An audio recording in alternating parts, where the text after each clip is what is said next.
家不是讲木琴啊，就是这样跟大家介绍5月21号我指挥台北市立国乐团的一场音乐会的曲目介绍。这个音乐会的标题叫做AI 创世纪。AI 大家都会想到啊，一定是跟电脑是有关系，的确是有关系。所以我在这个音乐会里面这个 AI 创世纪的这个作品呢，是跟电脑来联手来一起来创作。那么我们先去电脑前面看看介绍一下我怎么样利用电脑来帮我工作。我们那个下来要看看我怎么样需要电脑来帮我做事。其实最主要就是电脑帮我很正确的、很快速的来帮我运算。有时候运算用我们人脑来做呢，会很容易会产生错误或者是花很多时间。我们先来看一个很好的举例。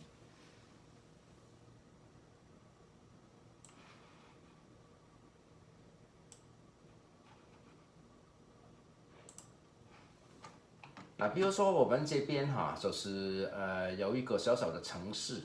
就是有一个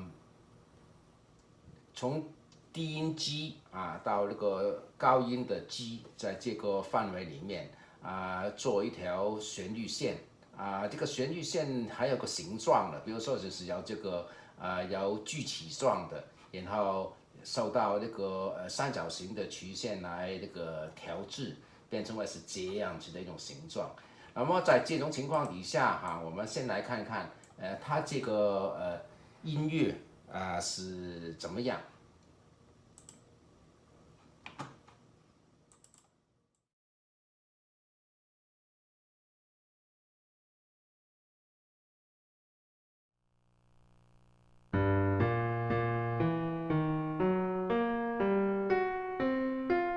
就是说像这些是有点像无调音乐，对不对那么如果我希望它不要那么无调，就是那个我有一个另外一个限制给它就是把刚刚所听到的所有这些很奇怪的音都把它放到一个限制里面这个02570就是说事实上它是上一条音阶。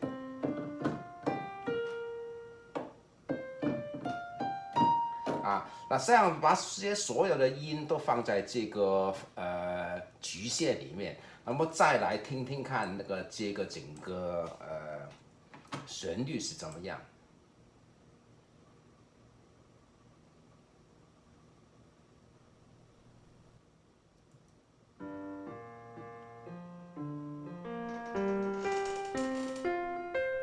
但是它变成是整个就是风格上是非常不一样的就是蛮活跃的这个是一个素材了这个是素材。那么到后来就是这个是其中一个小小的片段就是有3个钢琴的声部，第一个声部是好像我们刚刚所听到的那么如果我们刚刚听到的，把它全部再来整个3个声部的听一下。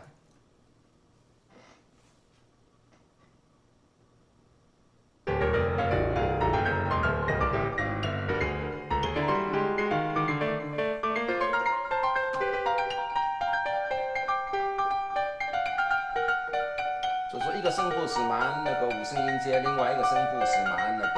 调的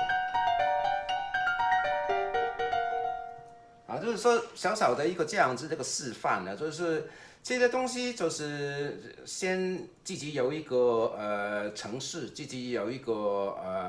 想法了然后告诉电脑，电脑就很快就帮我做出一些数据出来。如果我喜欢，我就把它保存起来将来使用吧。如果不喜欢，就立即在上面改一些参数改到我喜欢为止所以这个基本上一个在这一方面的作曲的过程呢，就是这样子，这跟传统的作曲在坐在钢琴前面，一个一个音声谐音，然后写在那个五线谱上啊，这种方式是不一样。这是 AIG 创世纪啊，有8个乐章，的素材来源自这8个不同的来源啊，他们排列也是有一个进行的这个对称的这个结构的哈。然后非洲跟印度啊，那个巴洛克跟中世纪啊，罗马里亚跟丝路啊这样子，所以这个是有对称的一种那个架构。每个乐章里面哈，电脑都帮我做出一些什么复杂程度不一的工作，只有在那个第一个乐章，跟那个思路的这个乐章，电脑比较小参与哈，最大的参与就是台湾的一个南管的八骏嘛。他怎么样参与法？好像我们刚刚所看到的，就是我有些程式啊，然后就把它电脑帮我处理帮我运算得到一些素材这样。所以那个整个AI 创世纪呢都算是电脑是我的助理吧然后我来创作。我觉得这样子的一种创作的风格，再加上音乐的内容在目前在国乐合奏的作品里面呢是未曾见过的。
经过对《AI 创世纪》这部作品做了一些简单的介绍相信大家开始对它有点小小的认识。来源有很多不同有非洲的音乐有印度音乐，罗马尼亚，台湾音乐也有所以呢就是多元化的国乐作品，再加上创作的手法也非常跟你们熟悉的。国乐作品的非常不一样，希望大家可以拨空来欣赏一下。当然这个音乐会除了 AI 创世纪以外另外还有一部作品非常重要就是也是我新写的一部作品，叫孟小冬是2部协奏曲。我会另外拍一部电影是讲到那个孟小冬这部作品。孟小冬在这个音乐会里面是由台北市立国乐团的首席陈维军老师来帮我独奏。那么还有一部作品就是从西乐作品来移植过来，也是我的作品的，叫做台湾风情画。一样是一个多乐章的作品有7个乐章，分别描述不同的台湾的出名的那个旅游的景点。我也会用另外一个时间呢拍一个影片呢讲到这个作品。这3部包括今天的 AI 创世纪呢都是新的作品。我们还有一部旧的作品，就是扬琴的炫技的一部作品就是《刘兰女》是我以前当北市国的团长的时候为了有1年的扬琴的比赛来创作。都时间过得很快都有8年8年前的一部作品。所以呢由那个田佳玉老师台南民族乐团的扬琴的团员来演奏这部作品节目非常精彩希望大家呢可以来给我支持给台北市立国乐团的一个支持我们在音乐会然后还有一个导聆在音乐会之前呢我会花点时间呢跟现场的观众呢来见个面很简单的把我今天当天晚上的音乐会呢做一个简单的一个介绍，的观众有问题呢也可以那个时候来问我。好，我跟大家报告到这里为止，希望在音乐会里面能够看到大家。